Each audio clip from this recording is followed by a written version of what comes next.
Hello lovely people, I went on my Instagram and I asked like, has anyone got any questions about like my birth, about like the newborn stage, about the baby, or routines, anything in general, because I've been getting a lot of DMs of people being like, what are you using for this? How's your routine going? What are you doing for breastfeeding and all things like that? So I was like, I feel like I'll get everyone's questions and we can do a video and we can sit down, have a little chat in the car, get super honest, and I will answer the questions for you. So I put it on my Instagram and you guys literally sent in so many questions. So I will choose some and we'll answer them. Did you get an epidural and what was the pain like? Yes, so I got the walking epidural. So it's kind of like a half epidural. It numbs you from here to here. So you can still walk and you can still go for a wee. Which I found amazing because it like dulls the pain, but not 100%. So you can still feel the contractions, but you're not in like excruciating pain. And you can still like walk around. Whereas if you have the full epidural, you can't walk at all and you can't go for a wee. You're just like in the bed. Like you can't move, which is fine, but the walking epidural was amazing. The pain from the contractions, very bad, very, very bad. Would not recommend to a friend. But once I got the epidural, I honestly, like, it is a little bit scary because it is a very big needle when you're getting the epidural. It is a little bit daunting, but doesn't take long. It's like 2 minutes and it's done. So like Joey held one of my legs, the nurse held one of my legs to make sure I didn't move because I was like shaking a bit. They inject you with a numbing agent in your back, so you don't actually feel the big needle at all. There's no pain. So they do that, then they inject the big needle, and almost immediately you don't have any pain anymore. So amazing.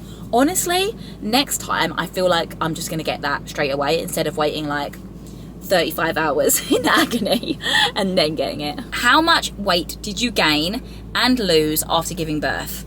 Okay, so trigger warning, if you don't like talking about weight, I'm going to talk about weight right now. So I weighed 58 kg before I was pregnant. And then at my maximum in pregnancy, I was literally like 74 kg. Do you understand how much weight gain that is? Like, that is insane. But now, like a few weeks after, I am like 64 kg. So I've already lost 10 kg since the birth, and I've got another like 5 kg to lose to get back to my original weight. I'm not panicking about it. We're not rushing. We're going, we're working out, we're eating healthy, but it just takes time for you to kind of like lose it all. And if you're breastfeeding, that really helps you actually lose the weight because you're burning like a lot of calories breastfeeding. How did you come up with the name Oakley? So we had Oakley on our baby list for literally like years, like probably like 6 years. And I just didn't have another name that we liked as much. I just found it was like super cute. So a name that I could imagine like an adult being called. I don't know, I just love it. I feel like it's strong enough but also cutesy enough, and it goes really well like Oakley Ray. I feel like that could be like a superstar. And one of my friends was like, oh, I feel like that sounds like a singer. I was like, maybe he's gonna be a singer. How is postpartum so far, Annabelle? Thank you for asking. I feel like that's a good question to ask. Like, definitely check on your friends if they've had a baby, check on them. It's hard. But overall, I actually think I am pretty good. Like, I don't feel super low. I do feel a bit frantic. Like, I don't feel 100% myself. I definitely do not feel 100% myself. I feel like I'm running at like a different frequency. I can't really explain it. Like, I don't feel down, but I'm not myself. I'm like on edge. So like, you could piss me off really quick. If like Joey says the wrong thing, like I could like switch like that. If the baby's crying, sometimes I'm like, oh, we need to pick the baby up. Like, definitely like a lot more on edge and a bit more frantic. I'm now starting to get back into like working out and like getting out a little bit, which is really helpful for me. Like, where I work from home, I'm not like going out, I'm not seeing anyone. We also don't have family here. So literally like the fact that I went to a gym class the other day and I like spoke to some other people, that was actually, I feel like, really good for me and my mental health. So not only good to work out, but also good for me, like mentally. Okay, so this question says, how is breastfeeding going?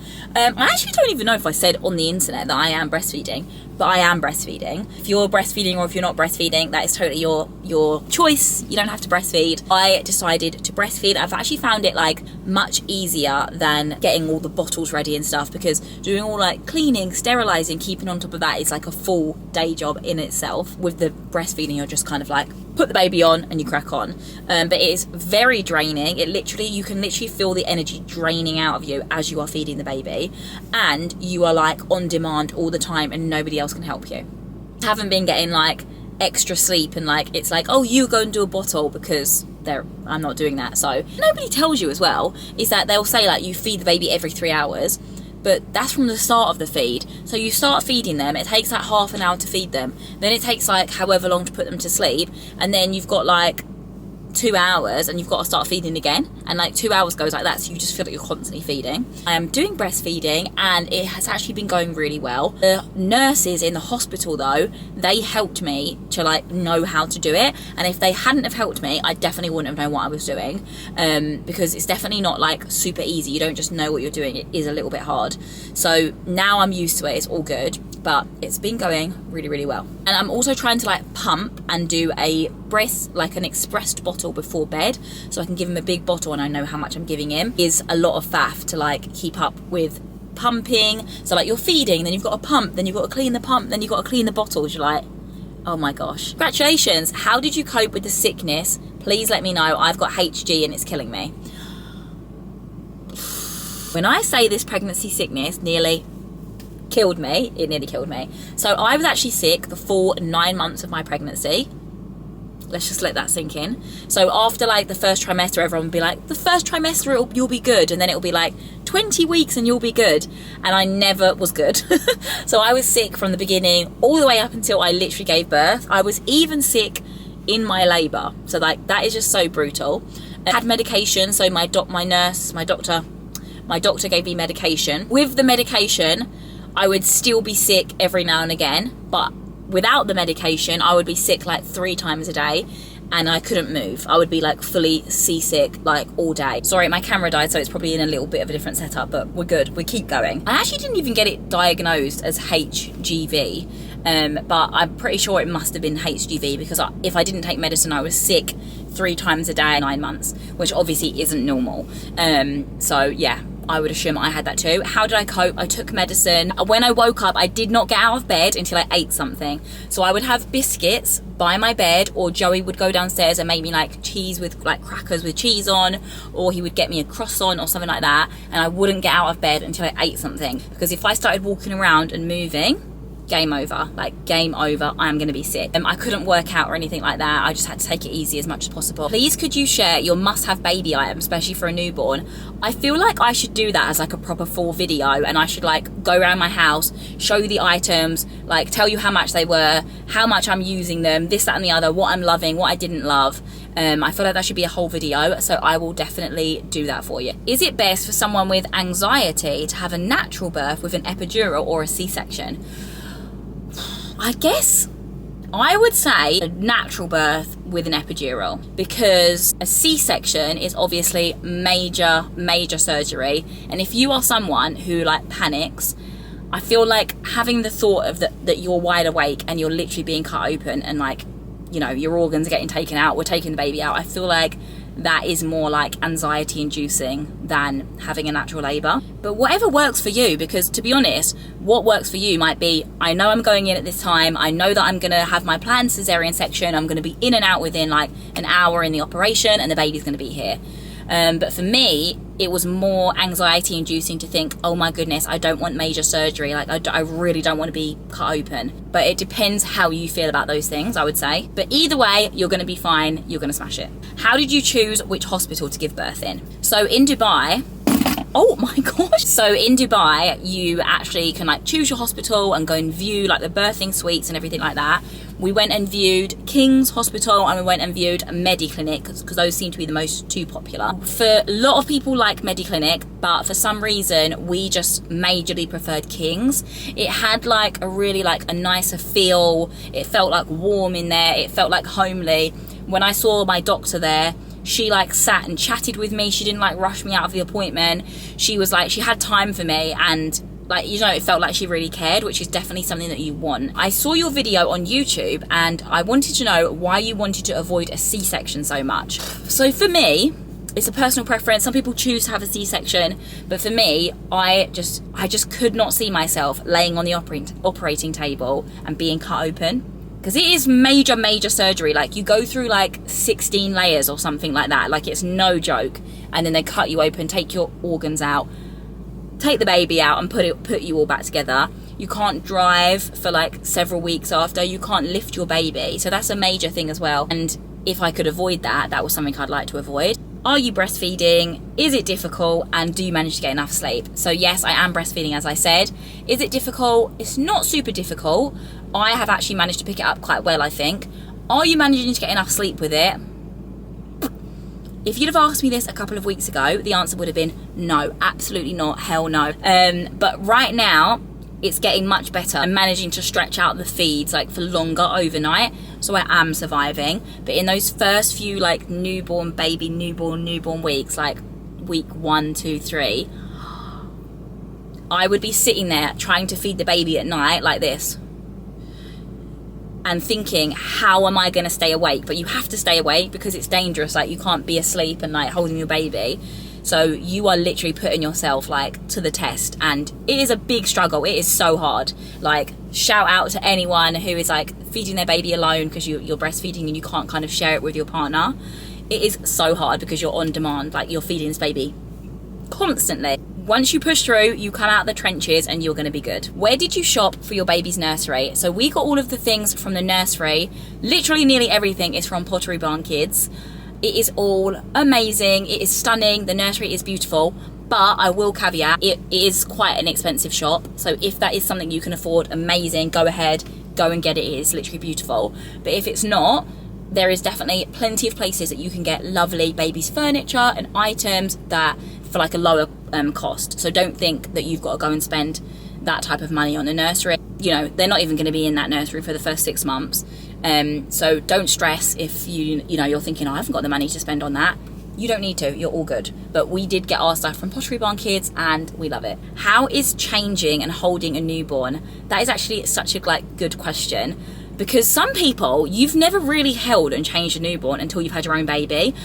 And it is like a trip. Like, at first you're like, oh my gosh, like, you're so scared. You're walking up the stairs and you're thinking, oh my gosh, I am holding this precious little baby, and like, what if I tripped? You're like freaking out. But you do get used to it. You get used to it, and then like before you know it, it's just like second nature, and you're walking around, you're doing this, you're doing that. Changing the baby, we went to an antenatal class, and they give you tips on like how to change your baby, what to do. It's not that hard. It comes pretty naturally. You've just got to make sure that the frills around the nappy are on the outside. Otherwise, when you have a poo explosion, it's going to be all over your baby. It's going to be all over you. It's going to be a nightmare. Is your baby breastfed or bottle fed? As I have a baby with a low birth weight and need advice. So I don't know if you guys know this, but Oakley was born super small. We had a really low birth weight, so he was 5.4 pounds, which is like 2.4 kg, which is teeny tiny. I'll put some pictures, teeny tiny. And I breastfed the whole way through. I didn't use any formula at all. I just breastfed. At first I did it kind of like on demand, so whenever he needed food I just kind of gave it to him. So even if it was like literally killing me, I made sure that I gave it to him, and he put on weight so fast. Like, this baby, we went to the doctor's appointment and the doctor was like checking his weight, and he was like, can't be, and he put it in the calculator again because he was so shocked at the weight gain. And then he was like, oh my goodness, your baby has been putting on 70 grams a day when they're supposed to put 30 grams on a day. I was like, excuse me? He was fully breastfed and he put on all of that weight, and now he's like the perfect weight and he's completely on track. So if you want to breastfeed, you can definitely do it. If you want to bottle feed, amazing, just do that as well. Go with the formula, because then you can also see how much they're getting. But either way will work, whatever works best for you. But if you do want to breastfeed, definitely persevere. You will be able to do it, and your baby's going to get enough milk. Okay, so any advice for mamas being induced? So I wasn't actually induced at the beginning. I went into natural labour, but my labour did not move fast enough, so then I had to have the hormone drip, which is basically what you have when you're induced. So the only tip that I had was that they were like, when you're induced, the contractions are going to get really, really bad, and you were going to be in a hell of a lot of pain. So they were like, I would advise you to get the epidural or the walking epidural before you start. And I did. I got the walking epidural before I started the hormone drip so that I wouldn't be in as much pain, and I'm really glad I did. I would definitely do it next time. So that would be my tip. If you are going to do that and you're going to be induced, get that epidural, girl. Like, we're not getting any medals, okay? We're not getting any medals for being in agony, because apparently it is much more painful than if you just had like natural contractions, because they're being forced, like they're being pushed on. Anything in your hospital bag that you didn't need or something you wish you had taken. A lot of people told me to bring like a big dark towel.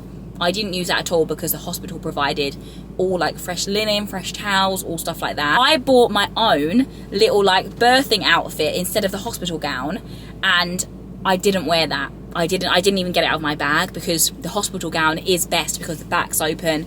They can do like an epidural if they need to do it. So that was the only thing. I like thought I was being really cute, and I bought my own like birthing outfit, and I didn't even get it out of my bag. How has your recovery been, and is it advisable to start working out so soon? I think you should be resting for 40 days.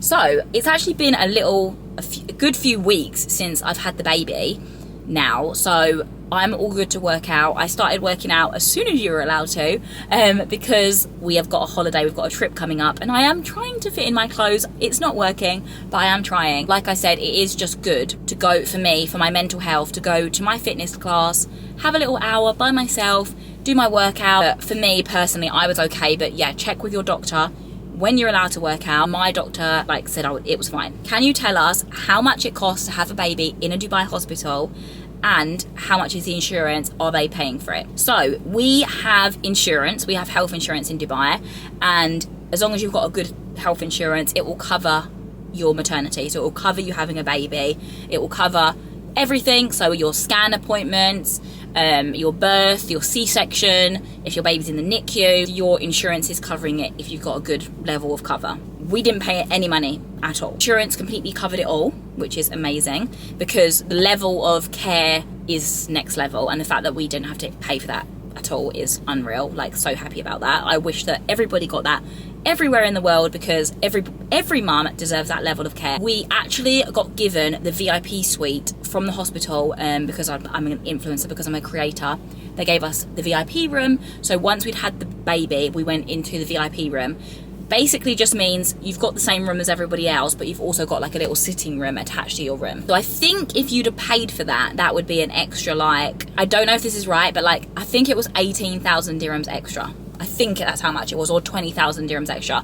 So about $5,000 to have the VIP experience. Congratulations, thank you so much. How is your baby sleeping? Is he a noisy baby? My newborn grunts so much when asleep. So the sleeping at first was hell. Not advisable, wouldn't advise for a friend, but now it is a lot better. He is actually kind of sleeping sometimes for like 5 hours overnight, and that feels like, oh my gosh, we've had a miracle. Is he noisy? So for the first like 20 minutes, he's like grunting and crying and making little noises, and you're like, is he awake? But actually, I read up on it, and it says that it's just like active sleep. So when you first put your baby down, they are in active sleep. So when they make all the noise and stuff, don't pick them up. Leave them, let them settle, and they will settle themselves, and then they'll eventually go a lot more quiet. Full feeding routine and timings, please. I feel like I should film a video, like a day in the life video, where I show you like, this is the times that I'm feeding, this is when we're going to sleep. Like, I should do all of that for you so you can properly see. But in the day, I am trying to feed every 3 hours. So every 3 hours in the day I'm feeding, so that we can try and stretch out his feeding overnight. And the best we have ever reached overnight so far is a 6 hour gap, which was unbelievable. So fed at 11 and then didn't wake up till 5 a.m. Hallelujah. Thank you so much. Praise the baby gods. But yes, so many questions on baby must-haves, like what items we bought, what items we're loving. So I will 100% do a video. Like, I need to do a walk around video for you guys on that. Thank you so much for watching this video. I hope it was helpful. I will have to do another one of these like a little bit later on, when we're like a little bit more into a proper routine and further on stage, so that we can do like another little catch up and see how we're getting on. Thank you so much for watching. Love you.